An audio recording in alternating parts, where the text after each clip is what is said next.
Halo Junauts, selama puluhan tahun, dunia terbelah oleh perang dingin antara kapitalisme Amerika dan komunisme Soviet. Namun, pertarungan itu kini telah berakhir. Kita sekarang berada di tengah-tengah sebuah konflik baru yang dijuluki Perang Dingin Jilid 2. Namun, musuhnya bukan lagi ideologi. Kali ini, medan perangnya adalah ekonomi dan teknologi. Dunia sedang terbelah menjadi dua blok ekonomi yang saling bersaing, dan perlombaan teknologi yang sengit akan menentukan siapa yang memimpin di masa depan. Pecahnya rantai pasok globalisasi, yang seharusnya menyatukan dunia, kini menjadi sumber perpecahan. Rantai pasok global yang rumit dan terintegrasi, yang dibangun selama 3 dekade, kini mulai pecah. Perang dagang antara Amerika Serikat dan Tiongkok memaksa banyak perusahaan untuk memindahkan produksi mereka. Negara-negara tidak lagi hanya mencari efisiensi biaya, tetapi juga keamanan dan ketahanan. Ini menciptakan dunia di mana ekonomi tidak lagi terintegrasi, tetapi terbelah menjadi blok-blok regional. Ekonomi sebagai senjata di Perang Dingin Jilid 2, ekonomi telah menjadi senjata utama. Amerika Serikat dan Tiongkok menggunakan sanksi, tarif, dan pemutusan hubungan dagang sebagai alat untuk mencapai tujuan geopolitik. Misalnya, Amerika Serikat memberlakukan sanksi berat terhadap Rusia setelah invasi ke Ukraina. Tiongkok, di sisi lain, menggunakan dominasi rantai pasoknya untuk membalas. Bentuk perang baru ini tidak melibatkan tank atau rudal, tetapi dampaknya bisa sama merusaknya. Munculnya BRICS dan dedolarisasi. Munculnya aliansi BRICS adalah respons langsung terhadap dominasi ekonomi Barat. Mereka berupaya membangun sistem keuangan dan perdagangan yang independen dari dolar Amerika Serikat. Melalui inisiatif dedolarisasi, mereka ingin mengurangi ketergantungan pada mata uang AS yang rentan terhadap sanksi.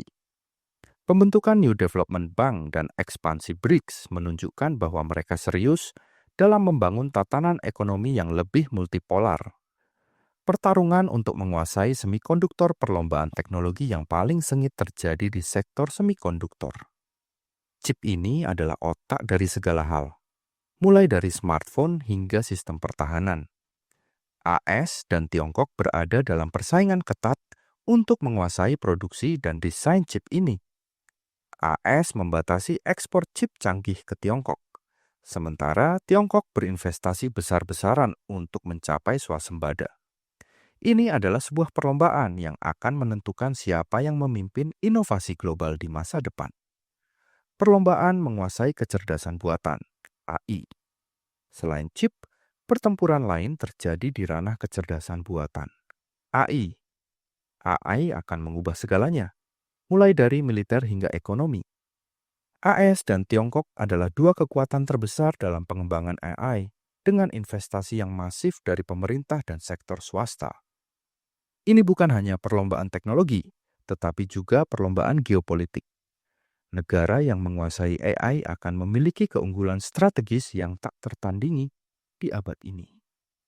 Perpecahan internet dari global menjadi nasional internet yang awalnya dirancang untuk menjadi global dan terbuka, kini terbelah. Tiongkok telah membangun tembok api besar untuk mengontrol informasi dan memblokir situs-situs barat. Negara-negara lain, termasuk Rusia, juga mengadopsi model yang serupa. Ini menciptakan dunia di mana internet tidak lagi menjadi satu jaringan global, tetapi banyak jaringan terpisah yang dikontrol oleh pemerintah. Perang siber sebagai senjata baru perang di abad ke-21 tidak hanya terjadi di medan perang fisik, tetapi juga di ruang siber. Serangan siber digunakan untuk mencuri data, merusak infrastruktur, dan menyebarkan misinformasi.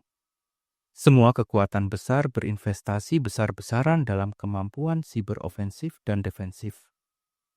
Perang siber adalah senjata baru yang bisa digunakan untuk melumpuhkan ekonomi dan infrastruktur lawan tanpa harus mengumumkan perang. Kerentanan dan ketidakstabilan ekonomi fragmentasi ekonomi menciptakan kerentanan global. Gangguan pada satu rantai pasok dapat memicu efek domino di seluruh dunia. Konflik di Ukraina, misalnya, menyebabkan krisis pangan dan energi global. Persaingan ini membuat ekonomi global menjadi lebih tidak stabil dan sulit diprediksi. Terbelahnya lembaga-lembaga global seperti WHO dan PBB kini terbelah. Aturan yang mereka tetapkan seringkali diabaikan oleh kekuatan-kekuatan besar yang saling bersaing. Ini membuat diplomasi menjadi lebih sulit dan kurang efektif. Lembaga-lembaga ini kehilangan relevansinya karena mereka tidak mampu menyelesaikan konflik atau mengatur perdagangan di tengah persaingan ini. Peran kekuatan menengah. Di tengah semua ini, negara-negara kekuatan menengah seperti Indonesia, Turki, dan Brasil memiliki peran yang unik. Mereka tidak ingin terpaksa memilih pihak manapun. Mereka berupaya menjadi jembatan diplomasi dan mempromosikan solusi damai.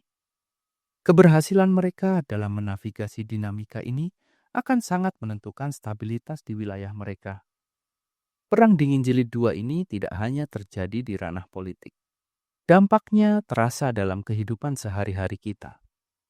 Dari harga barang yang meningkat akibat gangguan rantai pasok hingga sensor internet dan perang informasi yang kita hadapi setiap hari, konflik ini memengaruhi kita semua. Perlombaan senjata nuklir dan konvensional kembali memanas. AS, Tiongkok, dan Rusia terus memodernisasi arsenal mereka. Ketidakpercayaan yang mendalam di antara kekuatan-kekuatan ini meningkatkan risiko salah perhitungan. Dunia kini menjadi tempat yang lebih berbahaya dengan risiko konflik yang bisa meletus kapan saja. Perang informasi yang intens juga memecah belah masyarakat di dalam negeri. Propaganda digunakan untuk mempolarisasi opini publik dan mengikis kepercayaan. Perang Dingin Jilid 2 ini tidak hanya tentang kompetisi antar negara, tetapi juga tentang perpecahan di dalam masyarakat. Ekonomi global yang terfragmentasi, pergeseran ke dunia yang multipolar telah memecah ekonomi global. Rantai pasok tidak lagi terintegrasi dan pasar energi terbelah. Ini adalah realitas baru yang harus dihadapi oleh bisnis dan konsumen di seluruh dunia. Perlombaan teknologi sebagai pemicu perlombaan teknologi antara ASEAN dan Tiongkok adalah pemicu utama dari Perang Dingin Jilid 2. Siapa yang menguasai teknologi akan memiliki keunggulan strategis. Ini adalah pertempuran untuk menentukan masa depan inovasi global. BRICS dan alternatif baru munculnya aliansi BRICS adalah bukti nyata bahwa ada keinginan global untuk tatanan yang lebih adil. Melalui NDB dan upaya dedolarisasi, mereka menawarkan alternatif dari sistem yang didominasi Barat.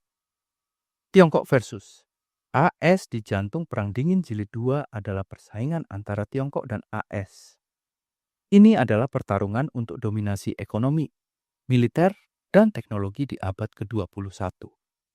Hasil dari pertarungan ini akan menentukan bentuk dunia di masa depan. Peran Indonesia di tengah perang ini Indonesia, dengan kebijakan bebas aktif, menolak untuk memilih pihak. Indonesia berupaya menjadi jembatan dan mediator di tengah persaingan ini. Sikap ini adalah contoh bagaimana sebuah negara bisa bertahan dan bahkan berkembang di tengah tatanan yang terfragmentasi. Ekonomi sebagai senjata, penggunaan sanksi dan tarif sebagai senjata adalah hal yang lumrah. Ini adalah realitas baru yang harus dihadapi. Perlombaan AI yang sengit. Perlombaan AI antara Analyze dan Tiongkok adalah perlombaan yang paling penting di abad ini. Siapa yang menang akan memiliki keunggulan strategis yang tak tertandingi. Dunia yang lebih rumit dan berbahaya. Dunia sekarang lebih rumit dan berbahaya. Tanpa aturan yang jelas dan kekuatan yang mampu menegakkannya, risiko konflik semakin besar. Ini adalah dunia di mana aliansi bisa berubah dalam semalam. Tantangan global, tantangan terbesar kita, seperti perubahan iklim dan pandemi, membutuhkan kerjasama global. Namun, polarisasi dan perpecahan politik membuat kerjasama ini menjadi semakin sulit. Kesimpulan akhir Perang Dingin Jilid 2 bukan lagi tentang komunisme versus kapitalisme. Ini adalah tentang siapa yang mengontrol ekonomi dan teknologi global di masa depan. Kita telah melihat bagaimana ekonomi global terbelah dan perlombaan teknologi memanas. Pertanyaannya, apakah Perang Dingin Jilid 2 ini akan berakhir dengan konflik terbuka? Atau akankah itu mengarah pada keseimbangan baru yang lebih adil? Tuliskan pendapat kalian di kolom komentar.